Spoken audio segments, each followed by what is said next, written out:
Kate, Princess of Wales, and her husband Prince William visited Windsor Foodshare on Thursday to hear about how the organization supports local individuals and families. The Prince and Princess of Wales also helped volunteers to sort food donations and prepare packages for those helped by the charity. Windsor Foodshare, which will celebrate its 10th anniversary later this year, helps an average of 150 people per week with its services. While it marks the couple's second joint outing this year, Kate has already undertaken solo engagements, focusing on her work with early years development. After almost 12 years in the royal family, Kate is a seasoned working royal, and according to one expert, the princess has modeled herself on a particularly successful member of the firm, the late Queen Elizabeth II. Write your opinion in the comments. Gyles Brandreth, author of Elizabeth, An Intimate Portrait, has pointed out a key way Kate is following in the footsteps of Her Majesty. In his book, Mr. Brandreth recalled a conversation he had with Prince Philip when Kate first stepped onto the royal scene.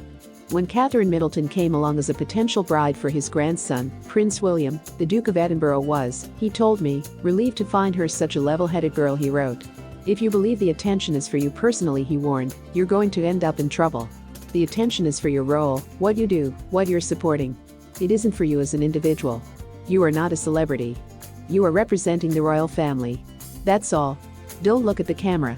The Queen never looks at the camera. Never. Look at who you're talking to. Look at what you've come to see. Mr. Brandreth continued. I have been on walkabout with the Duchess of Cambridge. She does not look at the camera. Whenever she is interviewed, Catherine talks about the matter in hand, never about herself. It is not the first time the Duchess of Cambridge in Cornwall has been compared to the late Queen. The Channel 5 royal documentary, Kate, Our Queen in Waiting, draws on the similarities between the two royals, particularly when it comes to public engagements. Narrator David Riley said of the Duchess, Kate's stoical attitude towards the press mirrors that of the Queen herself. It's felt by many to be the appropriate royal response. Historian Dr. Chandrika Kaul added, Kate epitomizes the adage never complain, never explain, much like the Queen has in her successful and long reign. While royal journalist Victoria Murphy said there were a lot of parallels between Kate's personality and the Queen's personality. She continued, neither of them are extroverted personalities. They don't seek out the limelight. They both maintain a certain element of mystique in public life. This month has seen the Princess of Wales focus on a matter she has consistently advocated for as a working royal. On Wednesday, January 18th, Kate joined children, carers and parents at Fox Cubs Nursery in Luton. The princess spent time with the 3- and 4-year-olds, describing the children as great. Her visit was in a bid to highlight the importance of the early years development of children, something Kate described as vital. The future Queen Consort also joined a group of children playing in a sandpit and spoke to staff about the effects of the coronavirus pandemic lockdowns. She said, I think families realized and communities realized, when these spaces were closed down for the majority of the time, I think everyone realized how vital they were.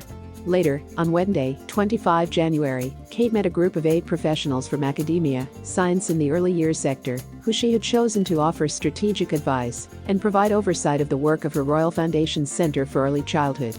According to Kensington Palace, the group, who have expertise in areas across neuroscience, perinatal psychiatry, policy development and psychology, will support Kate and the centre's work is accelerated to promote the fundamental importance of the first 5 years of a child's life. It will help Kate's Royal Foundation's Centre for Early Childhood as it commissions new research and raises awareness of the extraordinary impact the first 5 years of life have on the future outcomes of individuals.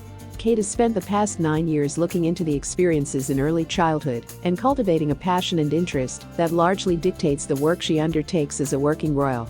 According to the official royal family website, the princess wanted to dig deeper into the current early years landscape to understand the issues that we face and learn how we can best tackle them. It was important to listen to the experts, academics, practitioners, service providers and charities within the sector who work every day to make our families and communities stronger. Thank you for watching. Write what you think about it. Subscribe to the channel